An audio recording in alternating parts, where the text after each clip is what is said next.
Welcome back, everybody, to this week's episode of Understable Discourse.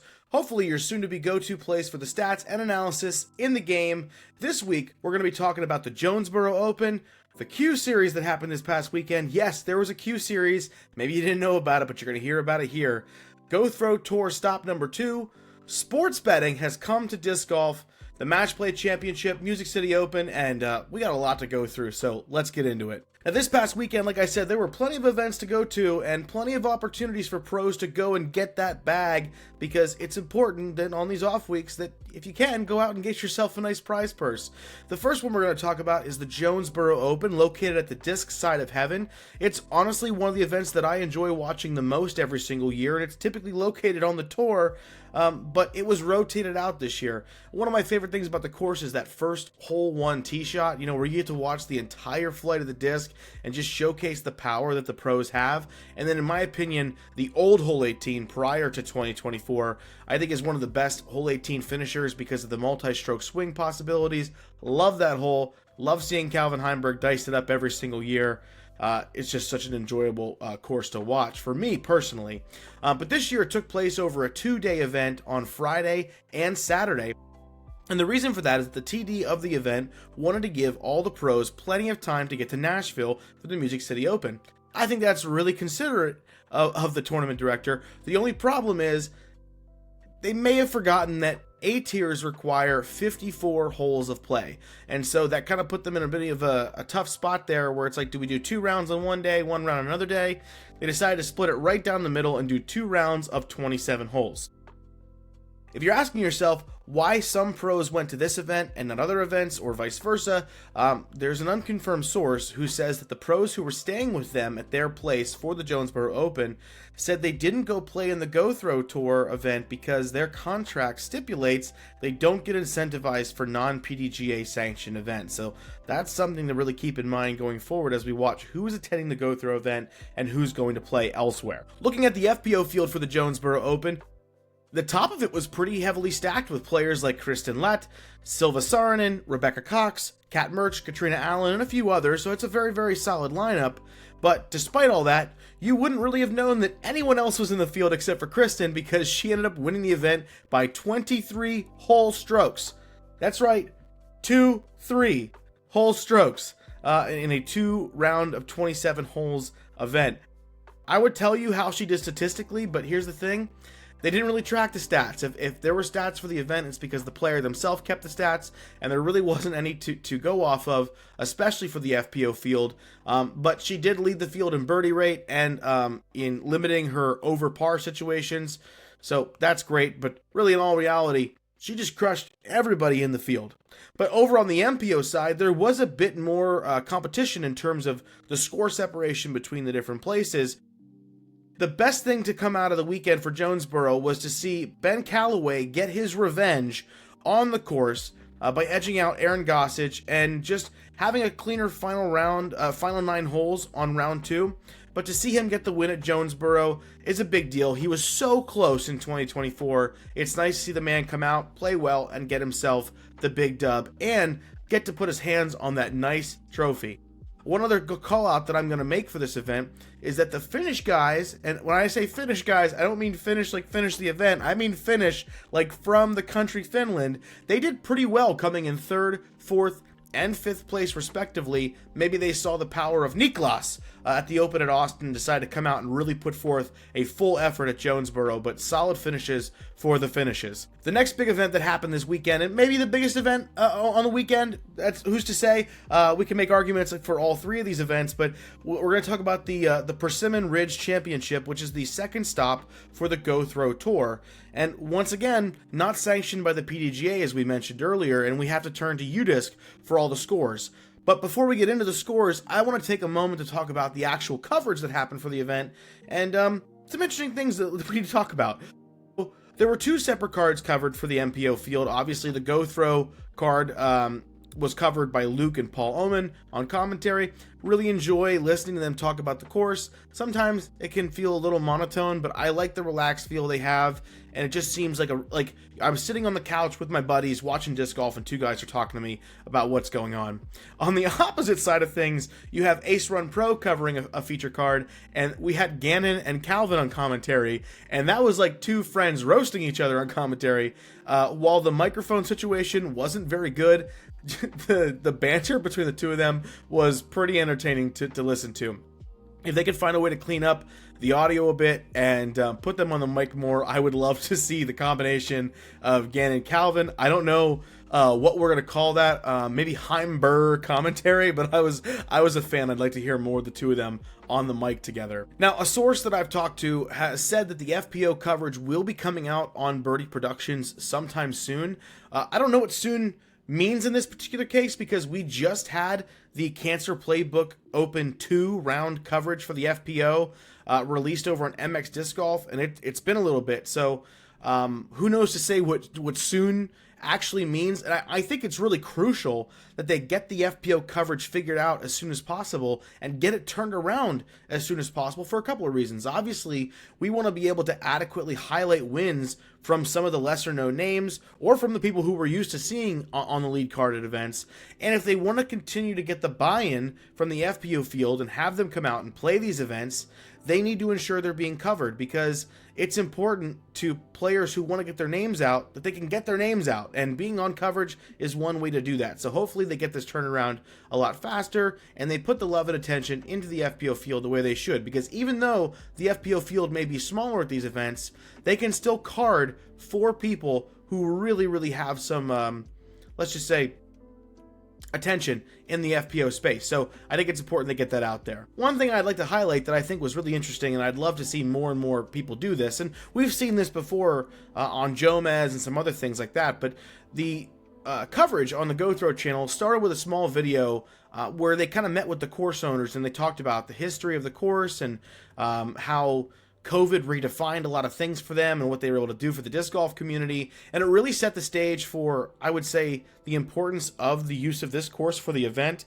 and really just added something special to the actual coverage itself. And honestly, we've always known this. The Go Throw guys, formerly GK Pro, they put out great production. They have a wonderful graphics package, and then the video itself always looks fantastic and is of the highest quality. So having this at the beginning was a great thing. It helps cover up a little bit for some of their back-end problems, like their website, which they did improve upon from week to week, but it still has its issues. And they attempted a live at Persimmon Ridge. I keep saying Permission. You know what?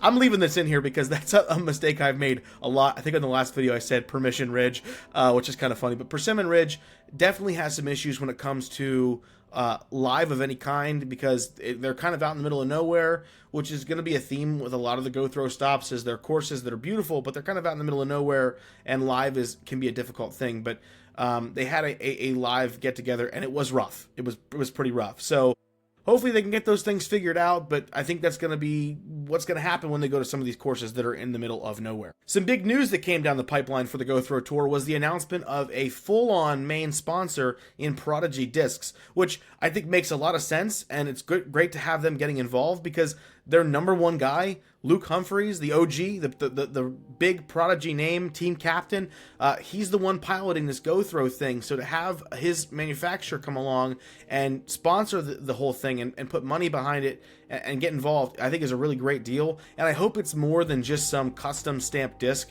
that promotes the tour. I hope Prodigy really gets behind it and puts resources into it to make it better, because that would be a great way for Prodigy to help kind of reinvent themselves after everything that happened over the offseason with Will Schuster getting involved as the CEO. I think this is a great way for them to step up and be more involved and really showcase what they're willing to do for the disc golf community.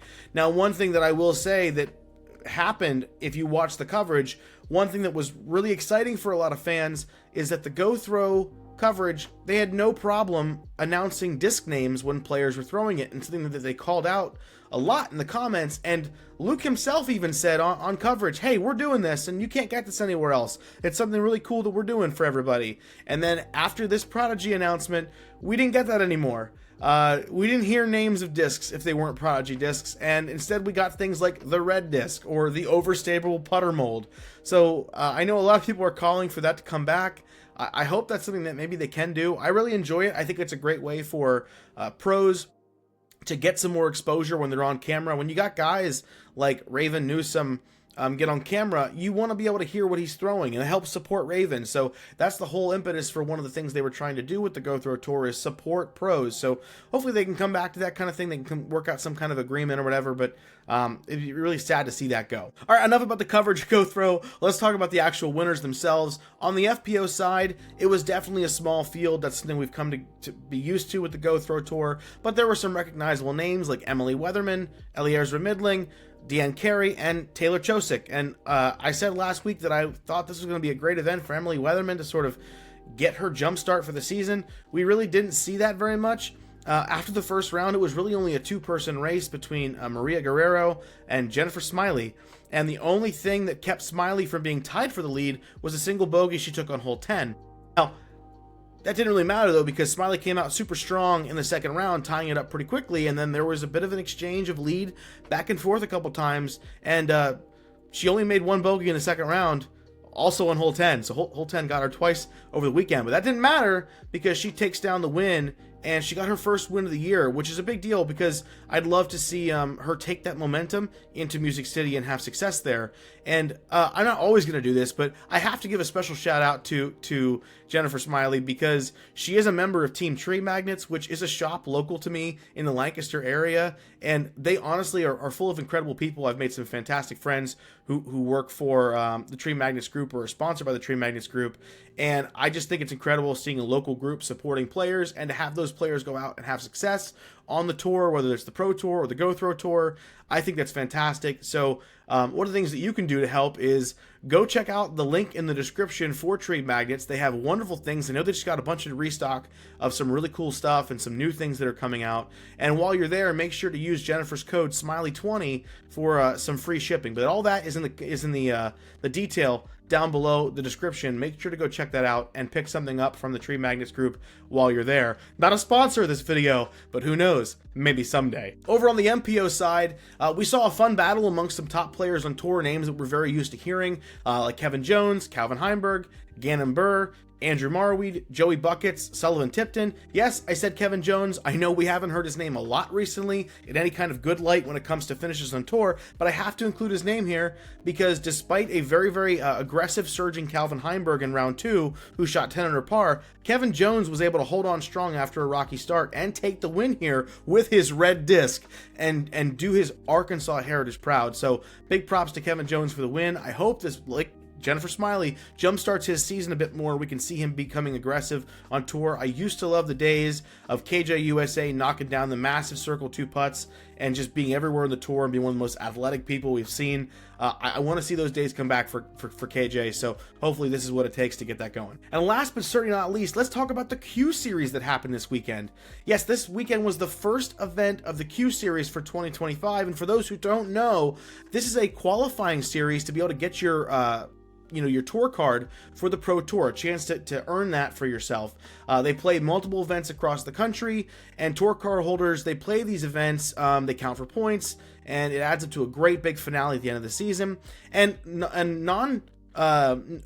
people who have tour cards already also play in these events, and they don't count for points for themselves, but it can create some really interesting dynamics and competition amongst these particular events wherever they're happening. I'm super excited. We have a Q Series coming to me locally. I'm playing in it, not as an MPO player, not that good, but I'll be playing in the Q Series in an amateur division, which will be a lot of fun. As the year goes on, we'll take a deeper look at the Q Series, watch what's happening, call out the winners, and let you know who's doing well and who's going to be potentially getting themselves a tour card at the end of the season. But for this particular event, it happened at the Texas States style event. The FPO, it was really just a battle between a few people, specifically Valerie Mandujano and Owen Scoggins, and Mandujano came out on top for that one.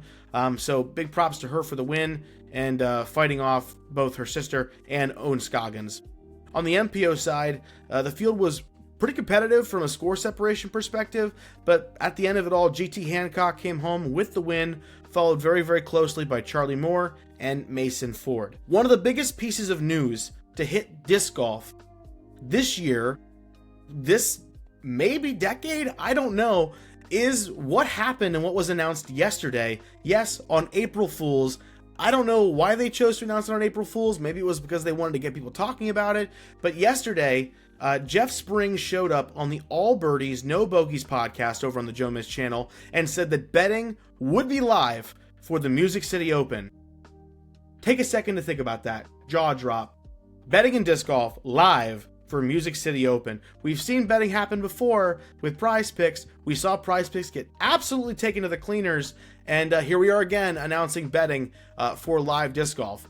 And so one of the things, he obviously provided a lot more context. They've been working on it for over a year now with partners like Alt Sports Data and IC360.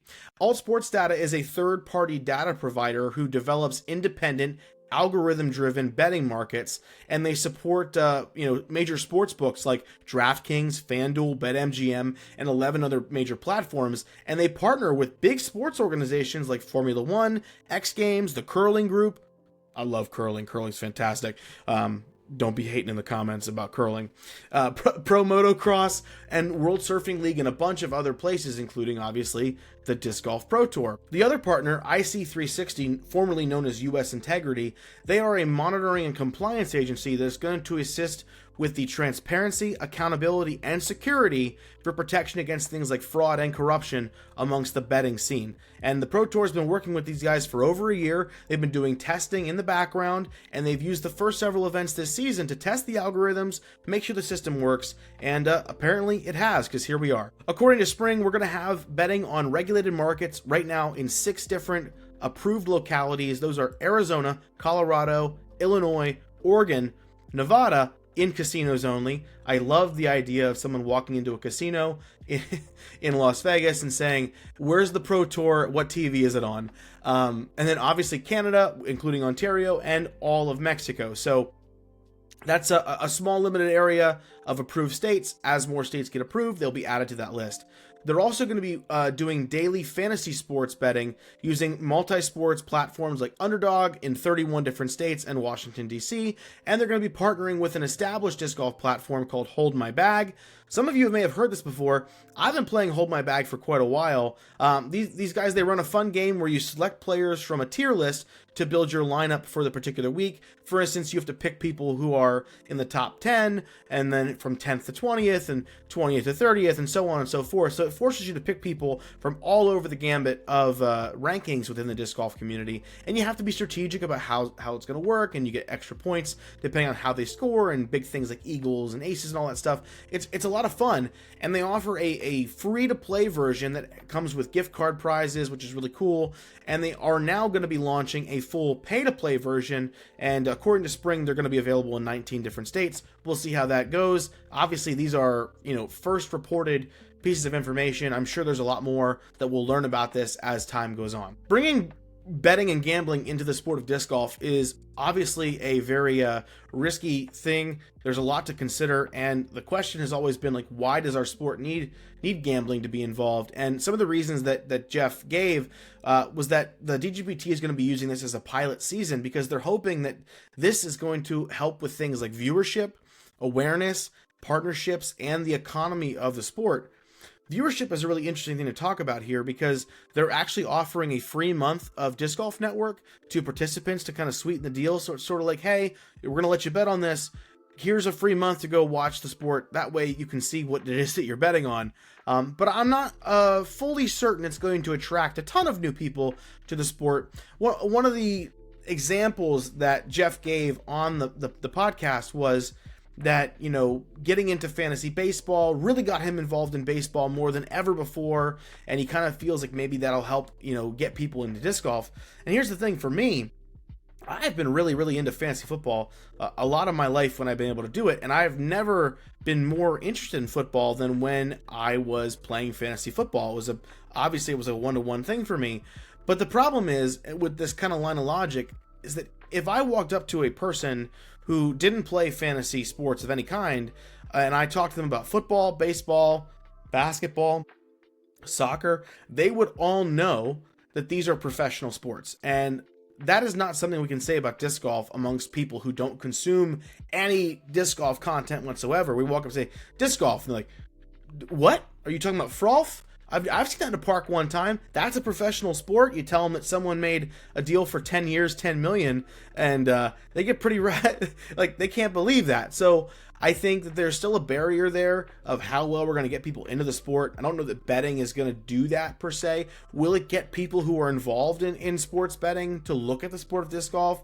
Maybe. Will that start to change things? Is it a way to get more people and eyes on the sport? Certainly. Is it the end-all be-all answer for getting people into the sport? Probably not right now. Now, some of the details of how they're going to actually do this are kind of important to talk about. First of all, and this is one of the most important things they stressed, is they're keeping the limits low to start.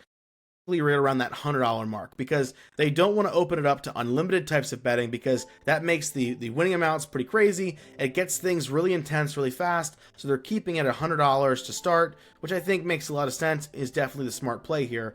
And they're also going to be only betting on finishing scores only, so that is at, you know, whether or not someone wins the event or what place they finish in, that kind of thing.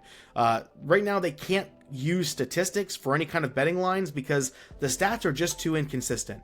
You know, if you go look back at events in 2024 and even events already this year, there are full stat lines that are missing for players because the scorekeeper didn't keep it, something got messed up. If you look, there was an example of a putt that Anthony Barella made while he was at Waco where they recorded it as a 20-foot putt, but if you look at the picture of that putt, he was tapping in from about 3 feet. So there's definitely some inconsistencies with the scorekeeping process, and Jeff said they're going to have to invest in greater technology and greater training for the staff and the scorekeepers involved before they would ever consider having any kind of stat based betting lines. So that's something we're not going to see come in yet. And also, they're not going to be doing any in-game betting. So once the event starts, all the lines are going to be locked, and there's no additional betting, nothing to bet on during the event.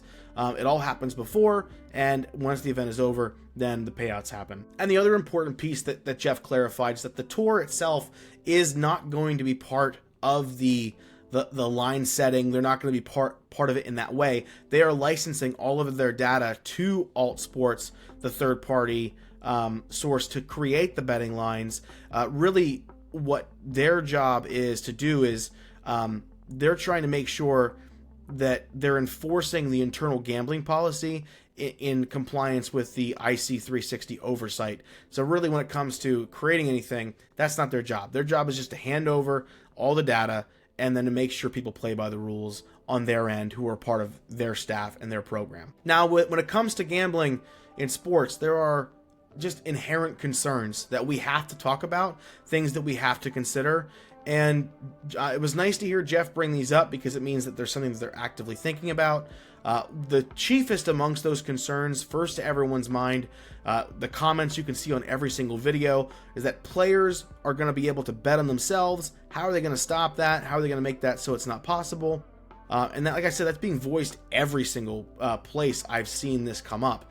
Manipulation of outcomes is a problem in other sports. To suggest that disc golf is so small it couldn't happen there, I think is wild to consider. Anytime sports betting is involved, you know, you've got the human condition in there, and as long as humans are involved, people are going to try to find a way to break the system. So when you talk about like stroke shaving or sharing insider information, I think it's very, very important the Pro Tour be proactive on how they're going to handle these situations going forward, because the question becomes, if there's really no regulating of it, at what point does finishing in 20th place become so less lucrative than just violating the policies and betting illegally? And they have to be very, very careful of that. So that also comes down to keeping the caps set really low, like we talked about, having a fully fleshed out gambling policy that's been put in place, and we'll talk about that in a minute here, and then training that's being issued to all the involved individuals on the tour, staff, leadership, all that kind of stuff.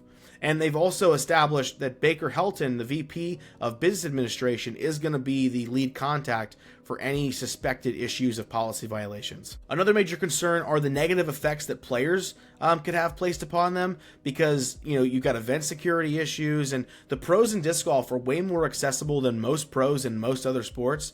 And so they want to make sure everyone is kept very safe, because what's to say that a player who is let's just say on the line for a major bet for somebody, they miss a putt, and that person's live there on the course, and they get pretty upset with that player. Like, what are we doing to make sure the players are kept safe and that things are being handled properly? Obviously, keeping the caps at a low level are important for that, but in today's society, any amount of money can get people excited, because That's just how it's going to be. One other thing they have to combat, obviously, is the public perception against gambling. Gambling has ruined a lot of lives. And so it comes with this inherent negativity of it just isn't good for anyone. So they're battling that as well on both the logistical and the perception front. Now, Jeff mentioned that they created a full gambling policy they've put it on their website. I'm not encouraging any of you to go read it, although it's a very interesting read, but I read it so that you don't have to. So let's go through some of the pieces of it I think are very, very important. First and foremost, it talks about and references covered individuals. These are the people who are specifically to adhere to this policy. Those covered individuals include full-time and part-time DGPT employees, obviously, owners, officers, and directors, and then you have the DGPT competitors, the trainers, and the coaches. Makes total sense.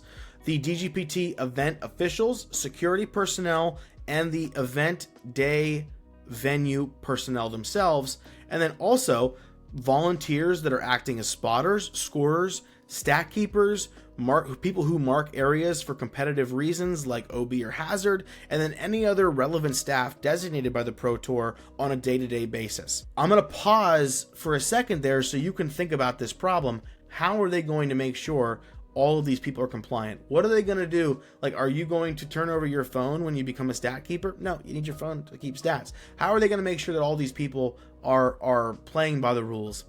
That's a problem they're going to have to address, and I'm curious to see what their solutions are going to be for that one. Because who's to say that a spotter there doesn't have a low-level bet and doesn't care, but they're doing it anyway. It's a gray area that I'm not too thrilled about. But you know, obviously, if they're putting it in there, then they clearly have some kind of measure for making sure it happens, or at least I would hope so. Next, they cover things like prohibited gambling. It says that they may not gamble, the covered individuals may not gamble on any DGPT sanctioned events or PDGA Pro majors, and it cannot be done directly or indirectly. So if I am on the Pro Tour and I'm playing an event, I cannot gamble on the event, and I cannot ask my wife to gamble for me. That's just not how that works. So that's what's covered there. The other one is fantasy leagues, and this is really particularly interesting because according to this particular gambling policy, participation in daily fantasy sports can create an actual or perceived conflict of interest, and access to information can create an unfair advantage for covered individuals. So they may not participate in any DGPT fantasy leagues, with two exceptions. Number one, leagues that award no prizes or things of value, or leagues that award cash or things of value that are valued at less than $250. Now, why is that significant? Because of something that I referenced earlier called Hold My Bag, which is the daily fantasy sport thing that has a free entry that players are playing right now. And we know that a lot of pros enjoy playing Hold My Bag because you can see them on there. And if you've been watching any of the content coming out recently, I'll reference Ezra Aderhold and Aaron Gossage's round reviews, their practice round video, where they talk about who their picks are. They put a graphic up on the screen and they show you how excited they are. I know Luke Humphreys has talked about it, and there's a lot of other players who play, oftentimes betting on themselves in the tier they're playing in. And obviously, if they're playing for free, that's not an issue, is it, right? Well, here's the problem. One of the top prizes for this week at the Music City Open, at least a day ago, was a $300 gift card to OTB. Now, $300 is over the threshold of $250. So I'm curious when this policy was made active, because if it was active all this time, then when all those players put those graphics up in their videos or talked about it on live, they were actively outing themselves as being violators of this policy. But here's the part that's funny. Last night, I appeared on Tour Life to talk a lot about this, and I made that point. I didn't name names, but I was very, hey, some players have done this, and they've outed themselves. Surprise, surprise, this morning, those prize amounts, they're now $25. They're not $300. So now it's operating fully within the purview of the rules of the policy. I'm not suggesting that the thing I said last night on Tour Life mattered, but it is a pretty successful podcast, and I know that there are people in the game who are watching. So who's to say what happened there? I'd like to think that after I said that somebody got on the phone. They were like, we need to change this right now. But it's just something that I noticed. I'm not sure how many other people noticed it, but I consume everything. I am everywhere. I am the eyes and the ears of this institution. Sorry, I got a little serious there, but it's curious to me how that was something that maybe was a little bit oversight. Which those are the things that scare me. If we're missing stuff like that, what else are we missing? Lastly, they talk about inside information in there, and that's defined as any confidential, non-public, or proprietary information. And they're saying that you cannot divulge that information on things like player health status, the course status, any disciplinary action regarding a player, status of the course equipment or player equipment, or status of player contracts. Now, I mean, what does that look like? That's going to be a hard thing, I think, to regulate, because are people on tour needing to be very careful now when they show up on podcasts? You know, here's a great example. You've got two people like Brody and Yuli who are on the Tour Life podcast. Obviously, Yuli tours a bit more than Brody does.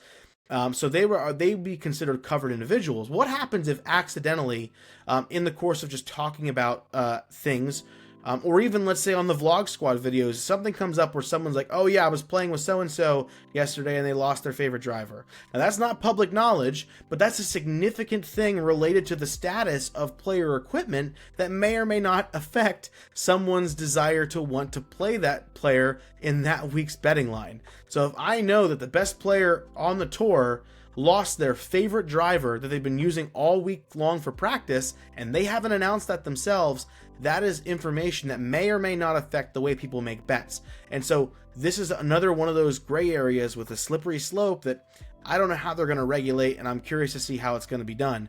But when it comes to all that stuff, let's talk about the violations and what that means. So any covered player or individual who commits a violation may be subject to things like suspension, fines, or banishment from the DGPT for life. That's in there. That's a big one. So it's really important that players are adhering to these things. I say all that to say this. You may be asking yourself right now, why do we care? But Gary, you didn't talk about any kind of stats when it came to the gambling. Obviously, I didn't talk about any stats with the gambling so far, but sports betting creates a very special situation in our sport where stats matter more than ever, because they matter for decision making, for real world money exchanging hands. And as the year goes on, we're going to be taking a look at the betting lines themselves to see what the stats can tell us and how accurately they can predict winners within the field. And more specifically, how accurate are the betting lines anyway, based upon what we're seeing? Are these places putting down the betting lines that are aggressive, that are conservative? We know that the last time this happened, Prize Picks did not do this correctly, and they lost a lot of money because of it. And are we going to see that happen again because the algorithm that creates the betting lines isn't very accurate?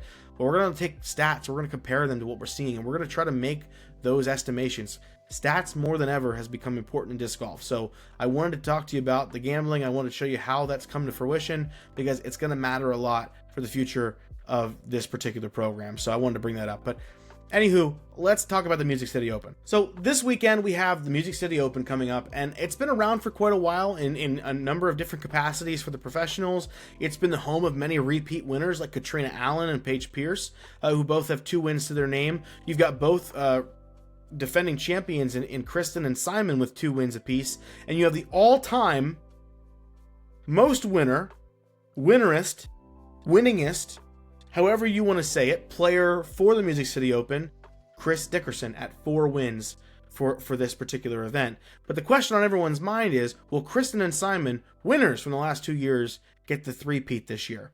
Let's talk about the course itself. Mill Ridge is a very interesting course with a wide variety mix of terrains, elevation changes, open fields, and wooded areas. And one of the things that was noticed by a lot of pros in their practice rounds is that a good bit of the rough has been cleaned up and cleared and manicured for this particular event, and the course is looking better than ever. One of the best parts of this course that I particularly enjoy, and a lot of pros have echoed in their analysis of Mill Ridge, is that it's a course that requires a lot of demanding landing zones to be hit and forces decisions onto the players. You know, they're given opportunities on this course to play aggressive or safe. You know, they may approach a par 4 where it's like, do I want to have a hard tee shot and then give myself an easier upshot to the green? Or do I want to play something safer off the tee and give myself a more complex shot into the green? The landing zones themselves are small, they're specific, and they're punishing if you miss them. And one of the things that's great about this course is it offers extremely aggressive options to the players that have punishing results for those who don't make them. There are a number of places on this course where you can go over the top. By all means, have at it. But the landing area is small, and the rough around it is very, very rough. And maybe that's why Simon has a lot of success at this course, because it's like targeted or skillful aggression, and that's something that Simon has always been historically very, very good at. Looking at the holes on the course, most of it really hasn't changed, other than a lot of the holes have shifted in a different direction to accommodate foot traffic and pace of play. There are some new holes. The old hole 3 was a par 4, and it was cut up to make 2 brand new holes. It made hole 1, which is it's tees from where the perfect landing zone on hole 3 used to be, and then it now is hole 16, where they play from the tee of 3 to a brand newly created green. And this is pretty significant for the FPO field, because the old hole 3 averaged 0.85 strokes over par, making it one of, if not the hardest holes on the course for the FPO field. We'll see how those 2 holes play out for the FPO division. Hole 6 has increased the difficulty by cutting out part of the usual landing areas, so you have to, maybe be a little more aggressive or lay up a bit. I don't think it's going to have an overwhelming impact on the FPO field, and it's going to challenge the MPO a lot more, because they're going to have to get really aggressive or lay up shorter. A lot of the videos I've seen of practice rounds, they are throwing out of bounds on their first or second attempt, and they're kind of scratching their heads of like, oh, do I want to take some power off? Do I want to power up? And they just kind of didn't know what they wanted to do. So I'm excited to see what kind of decisions we're going to get on the course for hole 6. Hole 9 really isn't seeing any major additions, other than the entire right side of the fairway has become OB. Hole 13 is one of the only really major changes in the course for the FPO field, as they've shortened the basket location by tightening the angle of approach from the tee shot. And I think this is going to actually help ease up one of the hardest holes from last year for them, because it was averaging 0.67 strokes over par. I'm expecting this to now dip below half a stroke per par over par for them, and just to play a bit easier on the FPO field themselves. And we'll see how that plays itself out when we do our recap of the event next week. The only real brand new holes, other than hole 1 being the perfect landing area from hole 3, are holes 16 and 17, and they should provide a fun new challenge to players, especially with the tight OB around the basket on hole 17. But like I said earlier, hole 16 is basically the tee shot of hole 3, but placed into the baskets in a new area. And hole 17 is kind of just an amalgamation of what hole 1 used to look like. Kind of it's on hole 1's ground, but it's different. It's a really interesting hole. I'm excited to see what the field does and how well they play it. Going over to the players themselves, historically this has been a course that Kristen has had a lot of success with. She's excelled every single year she's played it, and due to the landing zone requirements and the consistency, I think it just kind of fits her game. Last year she led the field in fairways hit at 83%, and on top of that she was able to score with a field leading 35% birdie rate, and only took 6 bogeys in the event, which I think led the field as well. Her consistency overall is just going to give her a lot of success here, and all eyes are going to be on her to see if she can three-peat this sucker. The other person to kind of keep an eye on, obviously, right now is Holland Handley. Coming off of a big win over Kristen at the Open at Austin, is the momentum going to bring her back to the podium? I mean, she was the only person able to even hang out remotely with Kristen at MCO last year, and all of her stats were fantastic, coming in second to Kristen's stats. Looking at the MPO field, though, it just seems like this is Simon's event. This is his course. He comes out and he dominates this thing. And the notable thing for Simon is, if he comes out and his putt is on, look out. Because last year he established very early on that his putt was not going to miss. And he was 97% from C1X and nearly 40% from C2. The field was doomed the moment that started happening. He birdied 31 of the 54 holes, and he led the field in nearly 90% of fairways hit. He just carved the course up on his way to take a 5-stroke win over Paul McBeth. The question is he going to be adding a third guitar to his collection? I'd love to see him do it, but will he?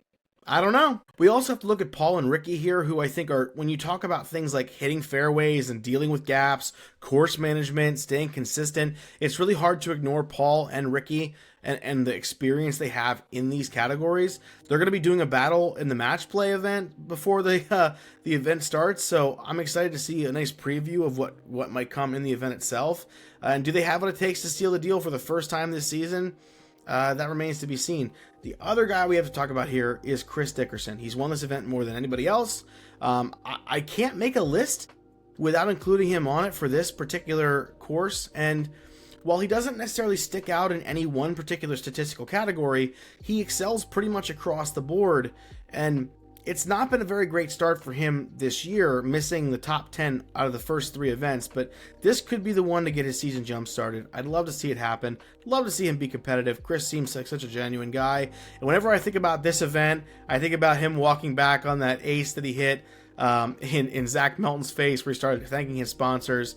It's I love the energy Chris brings to a course, and I hope he succeeds here this weekend. Jumping into my predictions for the event, for the FPO in third place, I've got Silva Saarinen. It's been close a few times this year with Silva. I think her podium is coming, and her consistency here is going to help get her on the podium this weekend. She isn't really known for her distance, but this could be a great event for her to hit her stride because of the general accuracy and consistency she brings to the table. Coming in second place, until she shows me a reason not to, I'm going to ride the hot Handley and keep her on the podium. Second place is going to be Holland Handley. I think she's got all the momentum she needs from the last tour stop and a week of rest to get herself ready. This could be a great battle at the top. I'd love to see her pushing Kristen every step of the way, but obviously no surprise. What else can I say other than, did you see Jonesboro this past weekend? I've got in first place Kristen. I think it's her event to lose, and I'm hoping for a nice, hard-fought battle for first place, but we'll see what comes out of it. On the MPO side, third place, there's a lot of people to pick from. The field is ever-changing, ever-growing. There's a lot of talent in there. I'm going to go with Niklas. I think that, it's kind of the hot hand approach again. He's jazzed up over his most recent win, although he is a little exhausted from all the different appearances he's had on podcasts. But I think he was fully in the fight for the podium last year. At this event, he came up only 1 stroke short and ended up tying for 5th instead of getting tied for 3rd. But I think he has all the skills necessary to be successful at this course, and he's got the momentum right now, so I got him coming in at 3rd. Coming in second place, showing us that he is ready and willing to be competitive again this year, I've got Paul McBeth. He's had a lot of success this year so far. He's had success at this course, with it being the best and closest chance I think he had to a win in 2024. And when it comes to course management, I think Paul is one of the best in the game that we've ever seen. So I have him comfortably on the podium in second place. Now the real question is, who did I pick for first place? In my heart of hearts, I want Simon to win this event. I'd love to see it happen. But in my head, grounded in reality, I've got Ricky Wysocki winning this event. And here's why. Simon missed cash at the Open at Austin, and I'm not saying that he's going to miss cash again. But he's going really hard this year with the vlogging and the camera work, and I see him bouncing back really strongly, but I just don't see him winning. I would anticipate he's going to set one of the hot rounds, but it's just not going to happen for the entire event. So I've got Ricky winning this whole thing. I mean, he hasn't been clicking fully, but he took a massive step at the Open at Austin. I think he's getting more comfortable with his bag. This could be the perfect event for him to get into the winner's circle to start his 2025 season winning off with a bang. So I'm excited to see it. I think there's like 5 or 6 different guys who could make it to win this event and be on the podium, but I've got Ricky for this one. One of the big things to come out of this event, one of the major storylines, is the Matchplay event that's going on. It's back on the Pro Tour. They're leaning into it super duper hard. They're trying to really push these matchups, and so they've put together 2 groups of 16 MPO and 16 FPO. They split them up into 4 groups of 4, and they're combinations of players from this year's All-Star picks, some commissioner picks, and current tour standing leaders. They're going to compete in head-to-head matchups amongst their group 3 times during the season, and you get 3 points for winning, you get 1 point for tying, and 0 points for losing.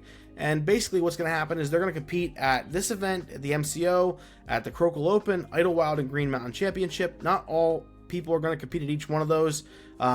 Each person's going to compete at 3 of those. But at the end of the season, the top 2 in each group are going to advance to a finals event held at the Hornet's Nest. Super excited to see an event go back to the Hornet's Nest. Love that course. But they're going to be going back there for a 3-round single elimination bracket style event. All ties for the qualifying round are going to be settled by individual matchups, and if they're still tied after that, they're going to determine it by hole differential in the form of some kind of a win margin.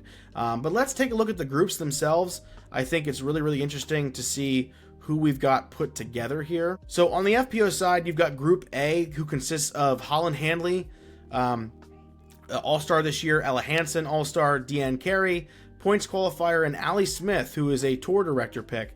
It's a really interesting group. I got Holland coming out on top of this group, but we'll see how they do. Group B consists of Owen Scoggins, an All-Star, Kat Murch, Eliezra Midling, and Katrina Allen. I think this is going to be a really entertaining group that has players who are known for, you know, a bit different style of game in terms of like a combination of distance, accuracy. I think this is going to be a really competitive group, and I'm excited to see who wins. But I'm going to say that it's going to be a tight race between Kat, Murch, and Ohm. Group C is, I think, maybe my favorite group here. It consists of Kristen, Silva, Paige Pierce, and Lucky. This is going to be a dynamite group. I think we're going to get some real incredibly intense matchups out of it. I'd have to take Kristen off the top, but I could see in a match play style, you know, being the best doesn't always mean you win. Sometimes smart play and strategy can come into play. So I think anyone could take this one, but I got Kristen coming out on top for this group by the end of the season. And then looking at Group D, you've got Missy Gannon, Rebecca Cox, Jessica Weiss, and Madison Walker. When I think about all four of these players' games, they all kind of, I think, jive really well together. This is going to be, I think, anyone could take a kind of group, with Missy being an all-time favorite, but Rebecca Cox, with the performance she's had this season, being an early favorite in my eyes. Looking over at the MPO, you got Group A here with Gannon Burr, Anthony Barella, Chris Dickerson, and Luke Humphreys. Looking at Group B, you've got Ricky Wysocki, Paul Macbeth, Matty O, and Ezra Aderhold. They knew what they were doing when they put this group together, because you instantaneously get a Paul Ricky matchup, but getting to see Matty O involved in there and like his style and how he may shake up the seriousness of the other players he's playing with, it's going to be wildly entertaining. Group C is Niklas Antila, Ezra Robinson, Joseph Anderson, aka Joey Buckets, and Simon Lizotte. This is going to be one of the more entertaining groups, I think, to watch in terms of just like raw energy on the course. I'm super excited to watch these guys play, and I couldn't pick a winner in this group. Who do you got winning this group by the end of the season? And then finally, you have Group D, Calvin Heinberg, Isaac Robinson, Adam Hammis, and Evan Smith. Another super hyper-competitive group. Anyone out there saying that these groups aren't going to be crazy fun to watch, as long as the pros take it seriously, I think this is going to be really, really entertaining. But let's look at the matchups that are going to happen this week and make some predictions of who's going to win. All right, so our first two matchups you can see here are Ella Hansen versus Holland Handley, and Deanne Carey versus Allie Smith. This is your Group A matchup. I think you've got a lot of, I think this is a good split. You know, Ella and Holland, early competitors this season. For me, I'm leaning in the direction of Holland Handley winning this one. And then for the Deanne Carey versus Allie Smith battle, I don't know. I'm gonna give the nod to Allie. Those slam dunk putts, I want to see more and more of that. Your Group B matchups are going to be Owen Scoggin versus Kat, and then Eliezra versus Kat. So who's going to take this one down? I'm going for the double Kat wins.